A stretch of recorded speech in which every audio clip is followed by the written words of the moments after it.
मैं कहा बेटी तेनू पठाऊंगा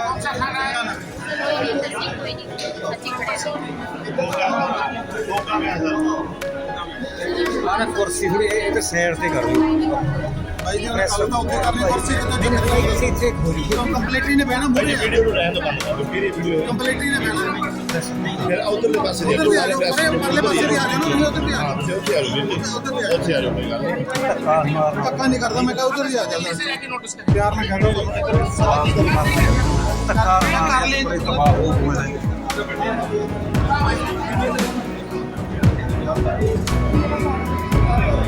ਤੁਹਾਡਾ ਫਾਰਮ ਆ ਗਿਆ ਨਾ ਕਿੱਥੇ नहीं आप जॉब के लिए सर सर मैं इधर अर्जुन जी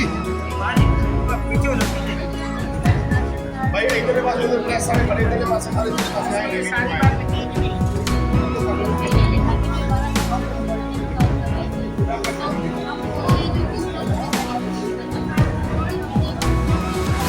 क्या काम करना चाहो नौकरी नहीं लगवा सकते काम तो कर सकते हो कहाँ के रहने वाले हो शहर के गाँव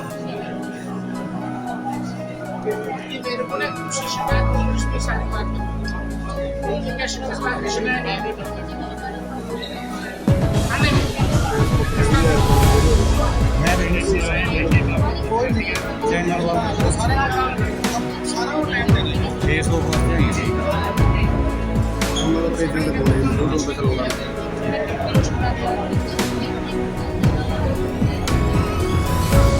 मेरे को नहीं करना एप्लीकेशन देना ईमेल करवाना ये जो और पेंशन नहीं मिल रही और बाकी राशन नहीं मिल रहा उसकी अलग से ऊपर नहीं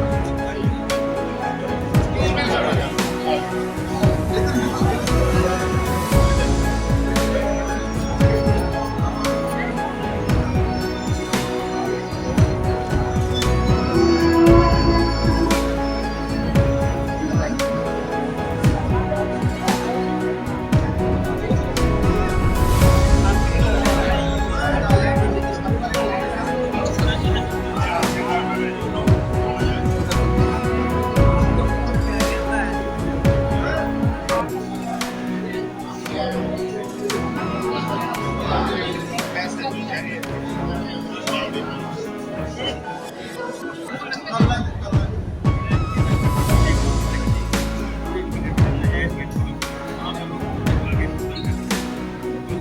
पुलिस कार्रवाई के तहसीलदार तहसीलदार साहब तहसीलदार तहसीलदार साहब आया तहसीलदार आओ सर इधर ही आ जाओ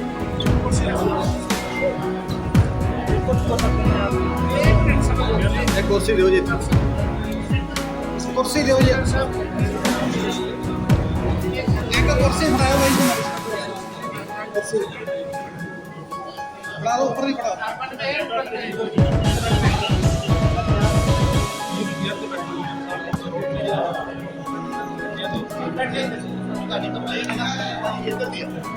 ਕੁੜੀ ਦੀ ਵਧੀਆ ਆਪਾਂ ਜਗ੍ਹਾ ਛੱਡਦਾ ਜਿਹੜਾ ਸਾਹ ਆ ਜੂਗਾ ਐ ਸਾਹ ਨਹੀਂ ਜਾਣਾ ਕਿਸੇ ਨੂੰ ਨਾ ਐ ਜਗ੍ਹਾ ਛੱਡ ਦੇ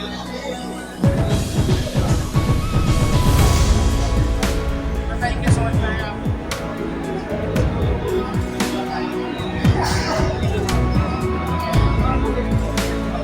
चेकअप करा देंगे बड़े ऊंची ਤੁਹਾਡੀ ਆਵਾਜ਼ ਬਹੁਤ ਸੀ ਇਹ ਕਹਿੰਦੇ ਕੰਮ ਕਰ ਦਿਓ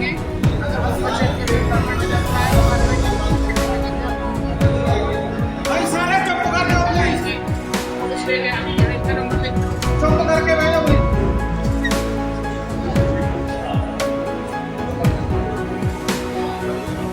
भाई जिन्हें गल्ला करनी है बाहर जाके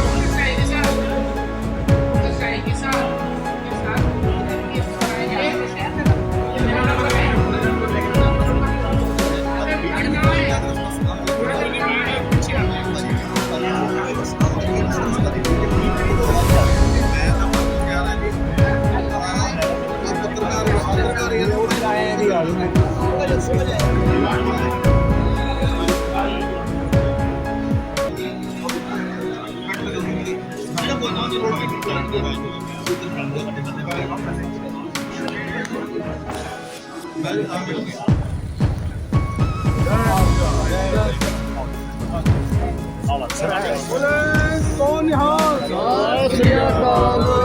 तो पहले तो ही कहते हो गया हो गया आओ जी नाम कराओ जी हमारा स्टेटस है बढ़िया आ गई गुडी फोटो भी आ गई खुला हो जाए सिक्की पीछे खुले ना बढ़िया पिक्चर आ गई वीडियो आ गई ओके जी आ जाओ आ जाओ बाकी लो और देना भाई जी बेइज्जती कर देना था तेरे सारे कौन कर रहे हैं आ गया जी बस कराओ जी कराओ ठीक है भाई बड़ा तो कर ला हो गए तो यार ओए बच्चे पूरा करिए भाई जी ऐसा बोला रे यो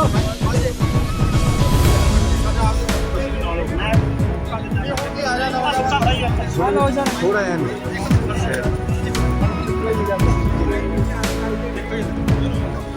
शर्मा जी एक मिनट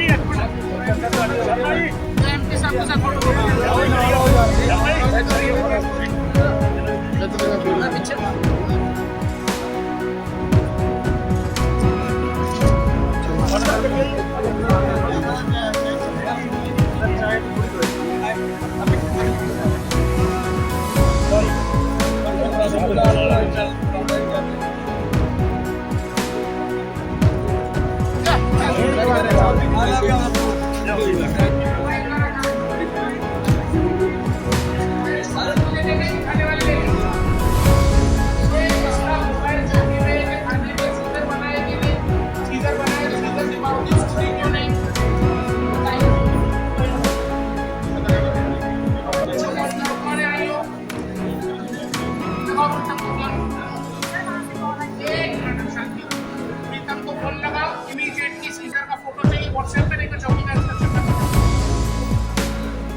मोबाइल वापस करो उसका महिला पुलिस को उसके घर में कैसे घुसोगे आप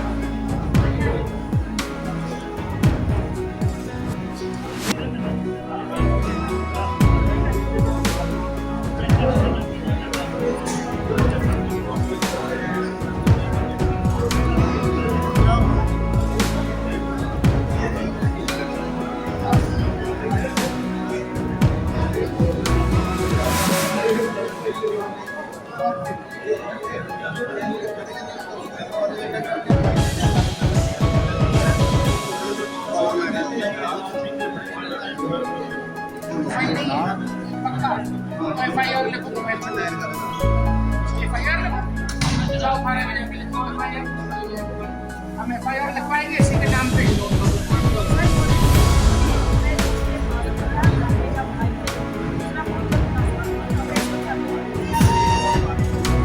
आप उसकी चोरी की FIR लिखो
पीछे कर लो अरुण जी पीछे कर लो लाइट चल रहा है पीछे कर लो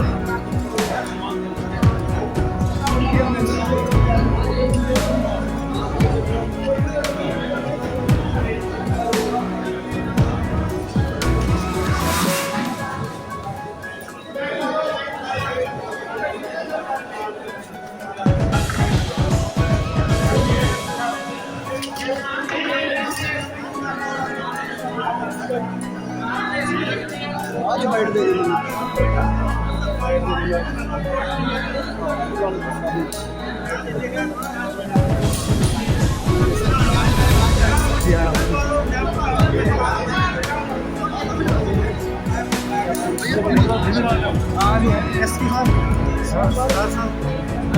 कबीर सिंह करा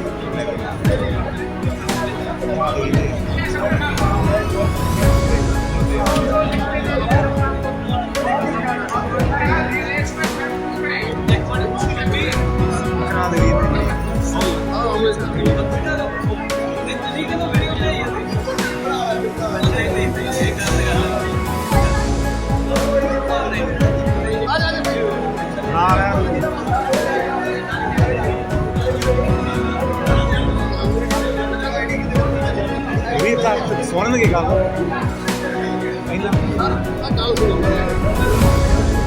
ਸੁਣ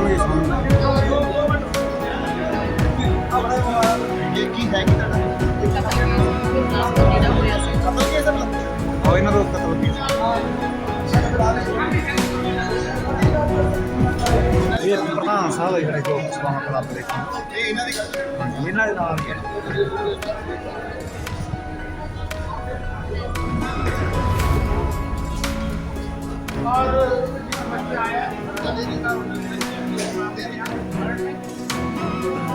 प्रशासनिक मामला स्टेट गवर्नमेंट बेसिक स्कीम्स लोगों तक पहुंचाने में फेल हो रही है। कार्रवाई करें। अच्छा कर्म से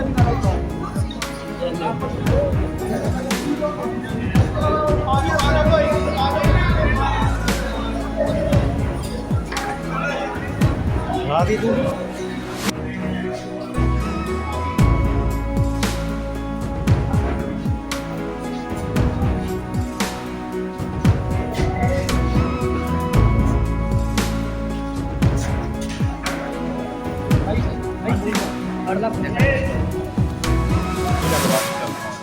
भारत माता की भारत माता की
प्रयास कानून को जी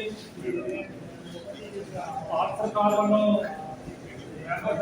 साढ़े दरमियान ऐसे विशेष रूप में पहुंचे ने बहुत ही ग्राउंड लेवल से जुड़ी हुई शख्सियत आ इन्हों मनुष्यता के नाल बहुत प्यार आ जो भी किसी के नाल धक्का होंदा तो बर्दाश्त नहीं करते इन्हों के मन च हमेशा एक ही आ कि किसी नाल धक्का ना हो हरेक ह्यूमन बीइंग हरेक इंसान उन्होंने इंसाफ मिले उस इंसाफ की लड़ी में ही पूरे भारत में ये दौरे कर रहे हैं। अज इन्होंने पहला हल्का धर्मकोट के भिंडर कलां के जाके आए ने उत्थे भी जाके लोगों दी दुख तकलीफां सुनिया ने। उस तो बाद ਕੁਝ ਲੋਕਾਂ ਦਾ ਵਿਚਾਰ ਵਟਾਂਦਰਾ ਕਰਨ ਤੋਂ ਬਾਅਦ ਇਹ ਹਲਕਾ ਦੇ ਆਸਨਵਾਲਾ ਵਿਖੇ ਆਏ ਨੇ ਔਰ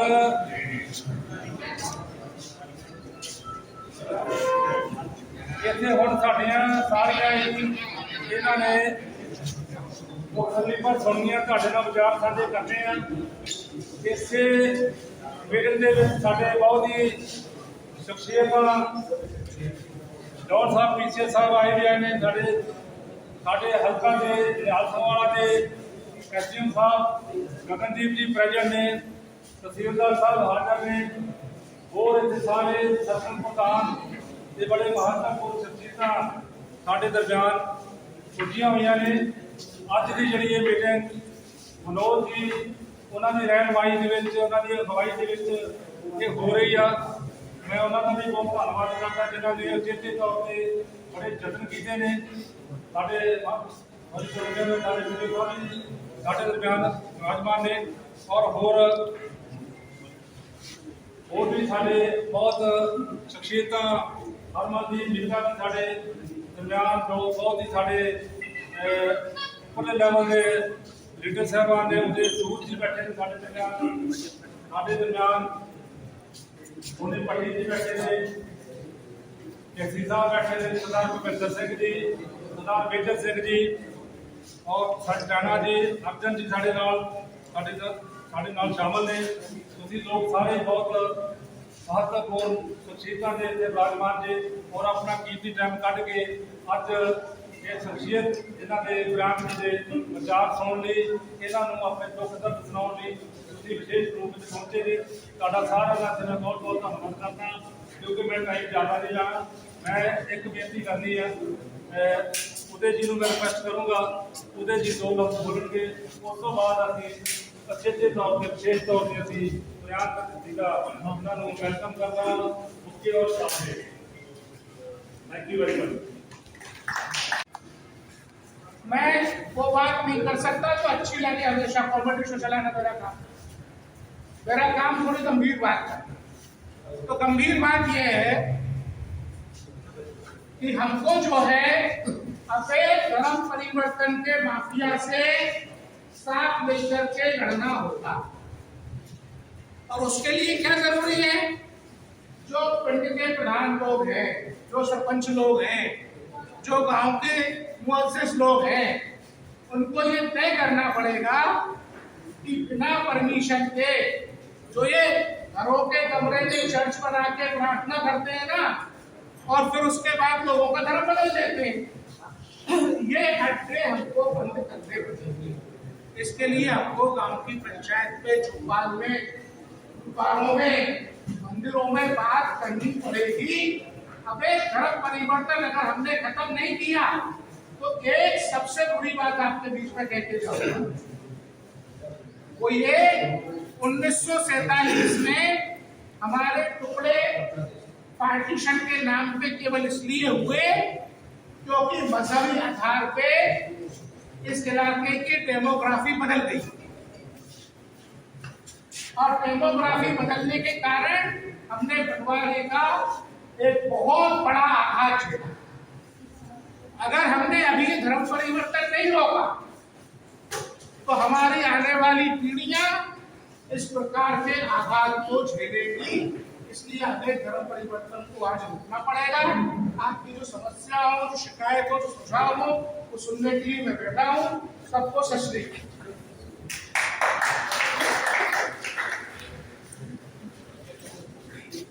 बहुत ही विस्तारपूर्वक बयान ਕਰਨ ਕੁਝ ਨੇ ਦੱਸਿਆ ਕਿ ਸਾਡੇ ਗੁਰੂਆਂ ਨੇ ਬੜੀ ਕੁਰਬਾਨੀ ਕੀਤੀ ਆ, ਉਹਨਾਂ ਨੇ ਧਰਮ ਨਹੀਂ ਬਦਲ ਦਿੱਤਾ ਔਰ ਆਪਣਾ ਪਰਿਵਾਰ ਮਾਰ ਦਿੱਤਾ।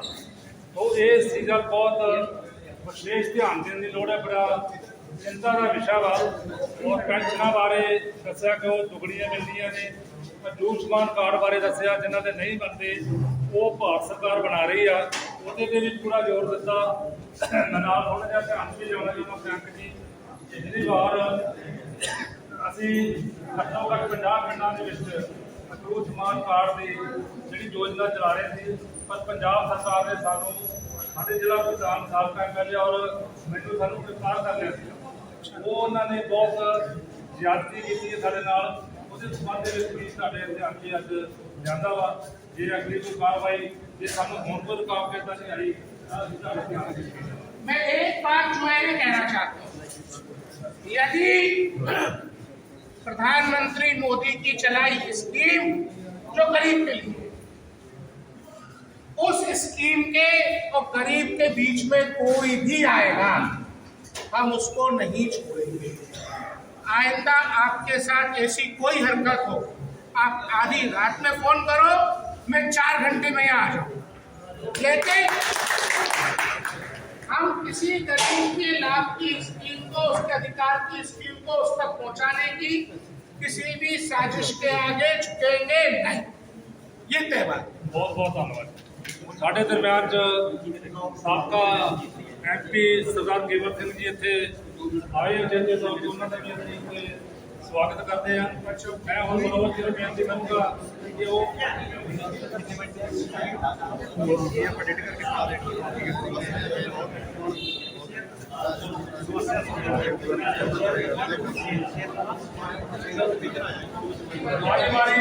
ਮਾਰੀ ਆਪਣੀ ਵਾਹਿਗੁਰੂ ਜੀ ਕਾ ਖਾਲਸਾ ਵਾਹਿਗੁਰੂ ਜੀ ਕੀ ਫਤਿਹ।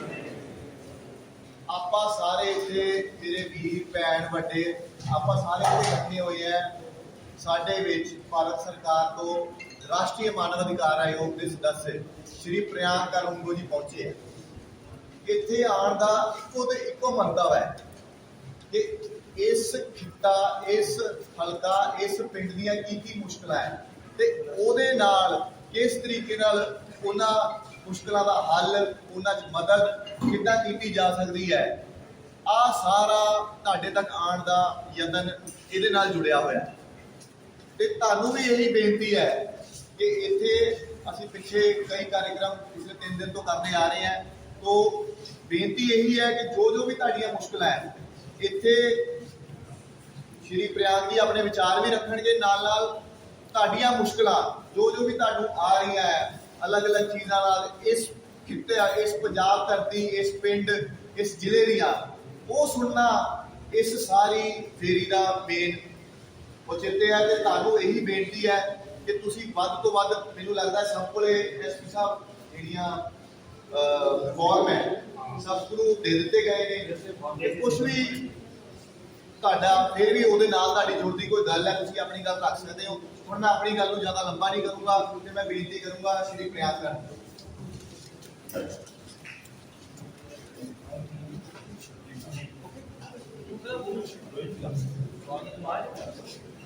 विकी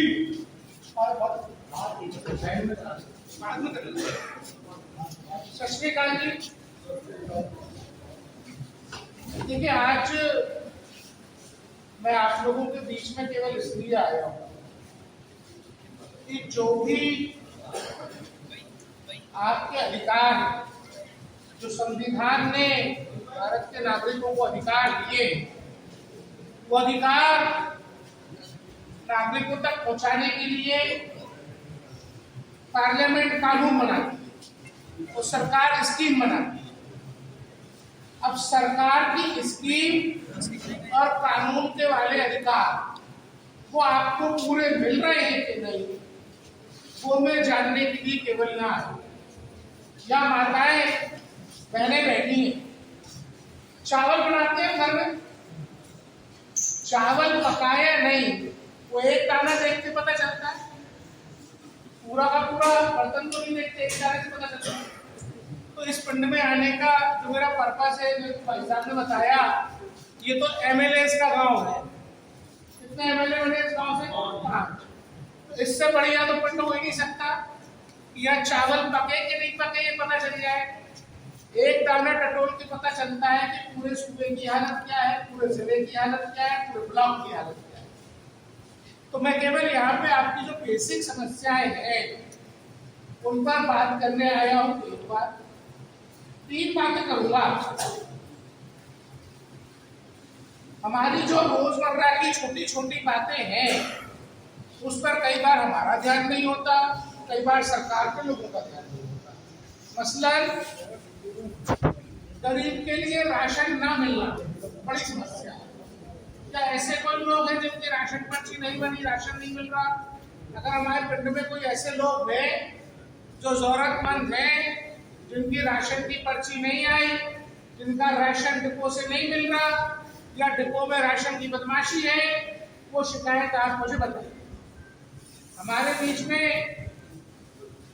बुजुर्गवार जो हैं, एक बड़ी अच्छी स्कीम है, उसके बारे में आपको बताऊंगा।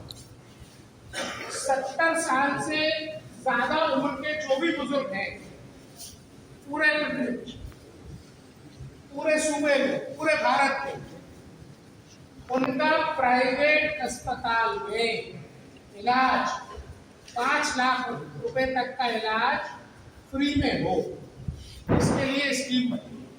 मैं बस यहाँ ये जानना चाहता हूँ कि क्या इस पिंड में 70 साल से अधिक उम्र के जो लोग हैं, जो हमारे बुजुर्ग हैं, जो बड़े लोग हैं, क्या उन सबके प्रधानमंत्री आयुष्मान योजना के कार्ड बन गए?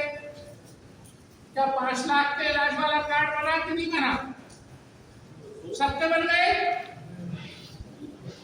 नहीं बने तो मेरी आपसे विनती रहेगी कि जितने लोगों के नहीं बने हैं एक लिस्ट बना दो, वो लिस्ट बना के मुझे दे दो, मैं बनवाऊंगा।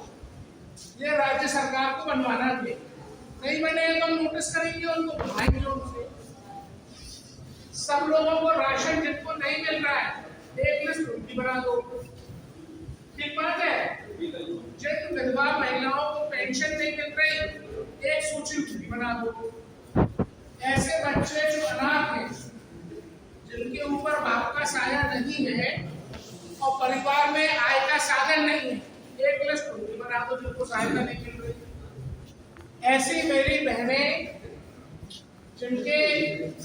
जिनका कोई सहारा नहीं, जिनको खुद ही कुछ काम करना है, जिनके पति नहीं है, जिनके घर में कोई आदमी नहीं है, कमाने वाला कोई नहीं बचा, एक लिस्ट उनकी बना दो कि वे क्या काम कर सकते हो, तो क्या ट्रेनिंग दी जा सकती है, क्या लोन दिलाया जा सकता है, उस पर बात करेंगे। तो कुल मिलाकर के जो रोजमर्रा के जीवन की आपकी समस्याएं हैं, जिनका समाधान सरकार की स्कीम या कानून के प्रोविजन से हो सकता है, आपको फॉर्म मिला है, उसके अलावा जो आप बताना चाहते हो मुझे बताना। हम कोशिश करेंगे कि ज्यादा से ज्यादा समस्याओं का समाधान राज्य सरकार को नोटिस भेज के कराया जाए। दूसरी बात है कि नशे की बात। नशे की बात पे पंजाब में जितने भाषण हुए, अगर उसका आधा काम हो गया होता तो हम नशे से सीख चुके होते। वो आधा काम करने में यहाँ बहुत बुजुर्ग लोग बैठे हैं, मेरी समझ कम है, लेकिन मैं ये जानता हूँ कि नशे से लड़ाई में अब वो समय आ गया है कि समाज को एक होना पड़ेगा, सारी संगत को एक होना पड़ेगा और ये तय करना पड़ेगा कि नशा बेचने वाले को शेल्टर देने वाला कितना भी ताकतवर आदमी क्यों ना हो, उसको ठोक के ठीक करना है, उसका सामाजिक बहिष्कार करना है। यदि सारे समाज के लोग ये तय नहीं करेंगे तो नशे से नहीं लग पाएंगे। नशा बेचने वाला ताकतवर है, उसकी ताकत का मुकाबला हम सबकी मिली जुली संगत की ताकत से ही हो। तो एक वो आपसे देखो। दूसरी, तीसरी और आखिरी बात जो आपसे कहनी है वो जी ये है कि पंजाब जो सूबा है, ये सूबा ना भारत की पहचान, भारत की संस्कृति, भारत की सभ्यता की रक्षा करने वाला सूबा है। हमारे गुरुओं ने जो हमको सिखाया, वो हमको यही सिखाया कि शीश का बलिदान भी हो जाए, लेकिन अपनी सभ्यता को, अपनी संस्कृति को नहीं छोड़ना है। ऐसे पंजाब में मुझे बड़ा दुख होता है ये बोलते हुए अवैध धर्म परिवर्तन का माफिया पूरे सूबे में घुस चुका है। मैं गलत तो नहीं कह रहा हूं? और उसमें जो मेरे एससी के भाई बहन हैं, भाई पंजाब में 32% आबादी किसकी है? एससी के भाई बहन होती है, उनके ऊपर दोगुनी मार होती है। वो मैं आपको बताना चाहता हूं। बाबा साहब अंबेडकर ने संविधान में एससी की जातियों को आरक्षण का अधिकार दिया कि नहीं दिया? अब ये जो आरक्षण का अधिकार है वो देते समय बाबा साहब ने 1951 में एक आदेश निकाला। क्या आदेश निकाला? कि जो कोई भी एससी की जाति में है वो सिख हो सकता है, वो हिंदू हो सकता है, वो बौद्ध हो सकता है। इन 3 धर्मों के अलावा अगर किसी धर्म में गया तो एससी की जाति का आरक्षण समाप्त हो जाएगा। अब ये जो आस्तर पास्तर घूम रहे हैं गली गली मोहल्ले मोहल्ले पिंड पिंड में, ये गले में क्रॉस लटका लटका के जो हमारा धर्म बदल दे रहे हैं, भाई धर्म नहीं जा रहा केवल, हमारे बच्चों को समानता और सम्मान की लड़ाई लड़ने के लिए संविधान में जो आरक्षण का हथियार दिया है वो हथियार हम खत्म कर ले रहे हैं। क्या हमें अपने बच्चों को समानता का मिला हुआ अवसर छीन लेना चाहिए? ਹਾਂਜੀ ਜਸਵੀਰ ਕੌਰ ਜੀ, ਤੁਸੀਂ ਅੱਜ ਨਾ ਇੱਕ ਮਨੁੱਖੀ ਅਧਿਕਾਰ ਕਮਿਸ਼ਨ ਮੈਂਬਰ ਵੱਲੋਂ ਇੱਕ ਬਲਾਸਪੁਰ ਵਿੱਚ ਕੈਂਪ ਲਾਇਆ ਗਿਆ, ਸੈਮੀਨਾਰ ਲਾਇਆ ਗਿਆ ਔਰ ਲੋਕਾਂ ਦੀਆਂ ਸਮੱਸਿਆਵਾਂ ਸੁਣੀਆਂ ਗਈਆਂ। ਤੋਂ ਤੁਸੀਂ ਵਿਸ਼ੇਸ਼ ਤੌਰ ਤੇ ਪਹੁੰਚੇ, ਤੁਹਾਡੀ ਕੀ ਸਮੱਸਿਆ ਹੈ?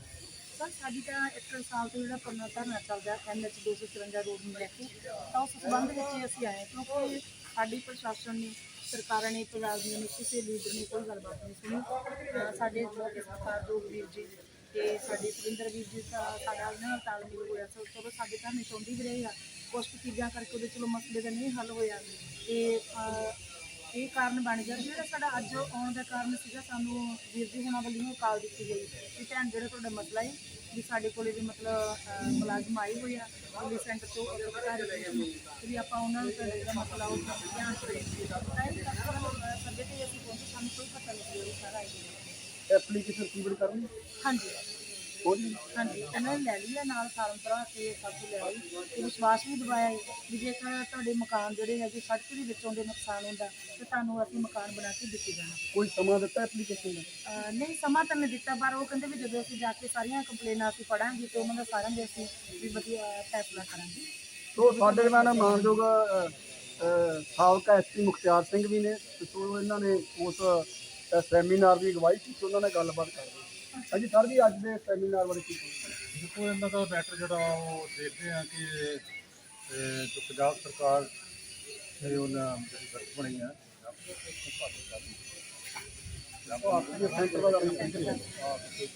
ਉਹ ਹੁਣ ਦੇਖਦੇ ਕੋ ਉਹਨਾਂ ਦੀ ਜੂਰੀਡਿਕਸ਼ਨ ਦੇ ਵਿੱਚ ਜੋ ਜੇ ਆਇਆ ਵਾ ਤੇ ਐਲੀਜੀਬਲ ਹੋਇਆ ਤਾਂ ਉਹਨਾਂ ਨੂੰ ਕਰਨਾ ਪੈਣਾ, ਪਰ ਘੱਟੋ ਘੱਟ ਐਟਲੀਸਟ ਮੈਂ ਸਮਝਦਾ ਕਿ ਇਹਨਾਂ ਨੂੰ ਉਹਦਾ ਮੁਆਵਜ਼ਾ ਪ੍ਰੋਪਰ ਮਿਲਣਾ ਚਾਹੀਦਾ ਵਾ। ਜੇ ਉਹ ਮੁਆਵਜ਼ੇ ਵਿੱਚ ਕਿਤੇ ਕਮੀ ਆਈ ਤਾਂ ਉਹ ਐਪਲੀਕੇਸ਼ਨ ਵੀ ਕਮਿਸ਼ਨ ਦੇ ਮੈਂਬਰ ਲੈ ਗਏ ਨੇ, ਤਾਂ ਨਹੀਂ ਕਿ ਫਿਰ ਅਸੀਂ ਮੈਂ ਦਿੱਲੀ ਤੱਕ ਅਪਰੋਚ ਕਰਕੇ ਉਹਨਾਂ ਨੂੰ ਫਿਰ ਦੁਬਾਰਾ ਰਿਮਾਈਂਡ ਕਰਾ ਕੇ, ਤਾਂ ਮੇਰੀ ਕੋਸ਼ਿਸ਼ ਇਹ ਹੋਊਗੀ ਇਹਨਾਂ ਨੂੰ ਹਰ ਤਰੀਕੇ ਨਾਲ ਜਿੰਨੇ ਵੀ ਵਿਕਟਮ ਫੈਮਿਲੀਜ਼ ਹੈਗੀਆਂ ਨੇ ਉਹਨਾਂ ਨੂੰ ਮੈਂ ਪੂਰਾ ਇਨਸਾਫ ਦਵਾਂਗਾ। ਸਰ ਤੁਸੀਂ ਇਹ ਭਰੋਸਾ ਦਿਓ ਕਿ ਇੱਕ ਵਾਰੀ ਲਾਜ ਦੇ ਮੈਂ ਤਾਂ ਪਹਿਲਾਂ ਮੌਕਾ ਦੇਖਿਆ, ਮੈਂ ਧਰਨੇ ਵਿੱਚ ਵੀ ਸ਼ਾਮਲ ਹੋਇਆ, ਮੈਂ ਧਰਨੇ ਵਿੱਚ ਵੀ ਕਈ ਵਾਰ ਸ਼ਾਮਲ ਹੋਇਆ, ਮੌਕੇ ਤੇ ਵੀ ਜਾਇਆ, ਮੈਂ ਐਸਡੀਐਮ ਸਾਹਿਬ ਨਾਲ ਵੀ ਗੱਲ ਕੀਤੀ, ਏਡੀਸੀ ਸਾਹਿਬ ਨਾਲ ਗੱਲ ਕੀਤੀ, ਮੈਂ ਮੌਕੇ ਤੇ ਸਾਰੀਆਂ ਅਥਾਰਟੀਆਂ ਨਾਲ ਵੀ ਗੱਲ ਕੀਤੀ।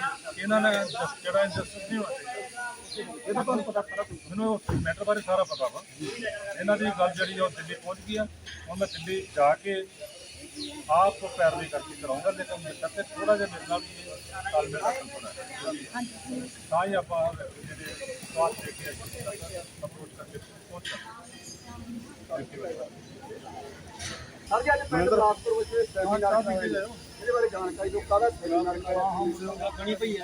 ਜੱਗੀ ਇਹ ਹਿਊਮਨ ਰਾਈਟਸ ਕਮਿਸ਼ਨ ਭਾਰਤ ਸਰਕਾਰ ਦੇ ਬੜੇ ਅਹਿਮ ਮੈਂਬਰ ਨੇ ਔਰ ਇਹ ਪੂਰੇ ਦੇਸ਼ ਦੇ ਵਿੱਚ ਜਿੱਥੇ ਹਿਊਮਨ ਰਾਈਟਸ ਦੀ ਵਾਇਲੇਸ਼ਨ ਹੋ ਰਹੀ ਆ, ਜਿੱਥੇ ਉਲੰਘਣਾ ਹੋ ਰਹੀ ਆ, ਉੱਥੇ ਭਾਰਤੀ ਸੰਵਿਧਾਨ ਦੇ ਮੁਤਾਬਕ ਜਾ ਕੇ ਖੁਦ ਜਾ ਕੇ ਵਿਜ਼ਿਟ ਕਰਕੇ ਮੌਕੇ ਦੇ ਵਿਜ਼ਿਟ ਕਰਕੇ ਲੋਕਾਂ ਦੀਆਂ ਦੁੱਖ ਤਕਲੀਫਾਂ ਸੁਣ ਕੇ ਉਹਨਾਂ ਨੂੰ ਇਨਸਾਫ ਦੇਣ ਦੇ ਵਿੱਚ ਇਹਨਾਂ ਦਾ ਬਹੁਤ ਵੱਡਾ ਯੋਗਦਾਨ ਹੈ। ਔਰ ਬਾਅਦ ਦਿਨ ਇਹ ਯਾਨੀ ਕਿ ਪਹਿਲਾਂ ਵੀ ਇਹ ਪੰਜਾਬ ਦੇ ਦੌਰੇ ਕਰ ਚੁੱਕੇ ਨੇ ਔਰ ਦਖਲ ਅਰਕਾ ਸ਼ਾਇਦ ਦੂਜਾ ਪੰਜਾਬ ਦਾ ਇਹਨਾਂ ਦਾ ਦੌਰਾ ਵਾ। ਇਸੇ ਤਰ੍ਹਾਂ ਹੀ ਸਾਰੇ ਸਟੇਟਾਂ ਦੇ ਵਿੱਚ ਇਹ ਜਾ ਕੇ ਤੇ ਜਿੱਥੇ ਮਨੁੱਖੀ ਅਧਿਕਾਰਾਂ ਦੀ ਉਲੰਘਣਾ ਹੋ ਰਹੀ ਆ ਉਹ ਉੱਥੇ ਜਾ ਕੇ ਲੋਕਾਂ ਨੂੰ ਇਨਸਾਫ ਦੇ ਰਹੇ ਨੇ। ਔਰ ਅੱਜ ਇਸੇ ਲੜੀ ਦੇ ਵਿੱਚ ਅੱਜ ਬਿਲਾਸਪੁਰ ਦੇ ਵਿੱਚ ਵੀ ਇਹ ਇਹਨਾਂ ਦੀ ਵਿਜ਼ਿਟ ਸੀ। ਇਸ ਤੋਂ ਪਹਿਲਾਂ ਹਲਕਾ ਧਰਮਕੋਟ ਦੇ ਵਿੱਚ ਪਿੰਡਰ ਕਲਾਂ ਦੇ ਵਿੱਚ ਵੀ ਜਾ ਕੇ ਇਹ ਆਏ ਨੇ ਔਰ ਉੱਥੇ ਵੀ ਇਹਨਾਂ ਨੇ ਲੋਕਾਂ ਦੀ ਦੁੱਖ ਤਕਲੀਫਾਂ ਸੁਣੀਆਂ ਨੇ। ਅੱਜ ਇੱਥੇ ਵੀ ਜੋ ਉਹਨਾਂ ਨੇ ਮਹਿਸੂਸ ਕੀਤਾ ਜੋ ਉਹਨਾਂ ਨੇ ਦੱਸਿਆ ਵੀ ਆ ਕਿ ਇਹ ਕਿਉਂਕਿ ਪੋਲੀਟੀਕਲ MLA ਦਾ ਪਿੰਡ ਆ ਔਰ ਇੱਥੋਂ ਕਈ ਮਤਲਬ ਘੱਟੋ ਘੱਟ 5 MLA ਇੱਥੋਂ ਬਣ ਚੁੱਕੇ ਨੇ ਔਰ ਇਸ ਪਿੰਡ ਦੇ ਵਿੱਚ ਜਿਹੜੀ ਵਾਇਲੇਸ਼ਨ ਨਹੀਂ ਹੋਣੀ ਚਾਹੀਦੀ, ਲੋਕਾਂ ਦੇ ਵਿੱਚ ਇਹਦੀ ਫੇਅਰਨੈਸ ਹੋਣੀ ਚਾਹੀਦੀ। ਪਰ ਇਸ ਪਿੰਡ ਦੇ ਵਿੱਚ ਵੀ ਮੈਂ ਸਮਝਦਾ ਕਿ ਬਹੁਤ ਜ਼ਿਆਦਾ ਵਾਇਲੇਸ਼ਨ ਹੋਈ ਹੈ ਔਰ ਇਹਦੀਆਂ ਸ਼ਿਕਾਇਤਾਂ ਵੀ ਕਾਫੀ ਇੱਥੇ ਸ਼ਿਕਾਇਤਾਂ ਆਈਆਂ ਨੇ ਜੋ ਉਹਨਾਂ ਨੇ ਨੋਟ ਕੀਤੀਆਂ। ਅੱਛਾ ਸਰ, ਇਸ ਤੋਂ ਇਲਾਵਾ ਹੋਰ ਕਿਹੜੇ ਪਿੰਡ ਦੇ ਵਿੱਚ ਨਿਰੰਤਰ ਹੈ ਜਾਂ ਜਾਰੀ ਰਹਿਣੇ ਕੈਂਪ? ਨਹੀਂ, ਅੱਜ ਦਾ ਜਿਹੜਾ ਇਹਨਾਂ ਦਾ ਦੌਰਾ ਸਿਰਫ ਮੋਗਾ 4 ਵਿਧਾਨ ਸਭਾ ਹਲਕਾ ਸਿਰਫ 2 ਵਿਧਾਨ ਸਭਾ ਹਲਕਿਆਂ ਦੇ ਵਿੱਚ ਹੀ ਸੀ। ਇੱਕ ਧਰਮਕੋਟ ਸੀਗਾ ਔਰ ਇੱਕ ਨਿਹਾਲ ਸੀਗਾ। ਅੱਛਾ, ਇਸ ਕਮਿਸ਼ਨ ਦੇ ਅੰਦਰ ਕਿਹੜੀਆਂ ਸ਼ਿਕਾਇਤਾਂ ਦੇ ਸਕਦਾ ਮਨੁੱਖ? ਜਿੱਥੇ ਵੀ ਕਿਤੇ ਕੋਈ ਵਾਇਲੇਸ਼ਨ ਹੁੰਦੀ ਆ, ਜਿੱਥੇ ਵੀ ਜੋ ਬੰਦੇ ਨੂੰ ਜੀਣ ਦਾ ਅਧਿਕਾਰ ਹੈ ਸੰਵਿਧਾਨ ਦੇ ਮੁਤਾਬਕ, ਜਿੱਥੇ ਉਹ ਚੱਲ ਫਿਰ ਸਕਦਾ, ਜਿੱਥੇ ਉਹਨੂੰ ਬੋਲਣ ਤੋਂ ਰੋਕਿਆ ਜਾ ਸਕਦਾ, ਜਿੱਥੇ ਉਹਦੇ ਨਾਲ ਕਿਤੇ ਧੱਕਾ ਹੁੰਦਾ, ਇਨਜਸਟਿਸ ਹੁੰਦਾ, ਤਾਂ ਉੱਥੇ ਵੀ ਜੋ ਵੀ ਸਾਡੇ ਰਾਈਟਸ ਹੈਗੇ, ਸਾਡੇ ਅਧਿਕਾਰ ਨੇ, ਸੰਵਿਧਾਨਿਕ ਹੱਕ ਨੇ ਸਾਡੇ, ਔਰ ਉਹਨਾਂ ਦੇ ਹੱਕਾਂ ਨੂੰ ਜੇ ਕੋਈ ਮਾਰਦਾ ਤਾਂ ਉੱਥੇ ਹੀ ਇਹ ਕਮਿਸ਼ਨ ਜਿਹੜਾ ਸਟੈਂਡ ਕਰਦਾ। ਅੱਛਾ, ਇੱਕ ਸਰ ਜਵਾਹਰ ਸਿੰਘ ਵਾਲੇ ਨਾਲ ਧਰਨਾ 11ਵੇਂ ਮਹੀਨੇ ਵਿੱਚ ਸ਼ਾਮਲ ਹੋ ਚੁੱਕਾ ਤੇ ਉਹਨਾਂ ਨੂੰ 32,000 ਰੁਪਏ ਇੱਕ ਮਰਲੇ ਦਾ ਦਿੱਤਾ ਜਾ ਰਿਹਾ ਜਾਂ ਕਿ ਉੱਥੇ 2-2.5-3 ਲੱਖ ਰੁਪਏ ਮਰਲੇ ਦਾ। 14 ਘਰ ਆ ਜਿਹੜਾ ਉਹ ਉੱਜੜ ਰਹੇ ਆ, ਉਹ ਵੀ ਮਨੁੱਖੀ ਅਧਿਕਾਰਾਂ ਦੀ ਉਲੰਘਣਾ ਹੈ। ਇਹਦੇ ਬਾਰੇ ਕੀ ਕਹੋਗੇ? ਮੈਂ ਉਹ ਵੀ ਉਸ ਸੰਬੰਧ ਵਿੱਚ ਮੈਂ ਤੁਹਾਨੂੰ ਇਹੀ ਬੇਨਤੀ ਕਰੂੰਗਾ ਕਿ ਮਤਲਬ ਉਹ ਕੰਪਲੇਂਟ ਵੀ ਸਾਨੂੰ ਦੇ ਸਕਦੇ, ਅਸੀਂ ਇਹਨਾਂ ਦੀ ਕੰਪਲੇਂਟ ਦਿੱਲੀ ਪਹੁੰਚਾ ਸਕਦੇ ਹਾਂ।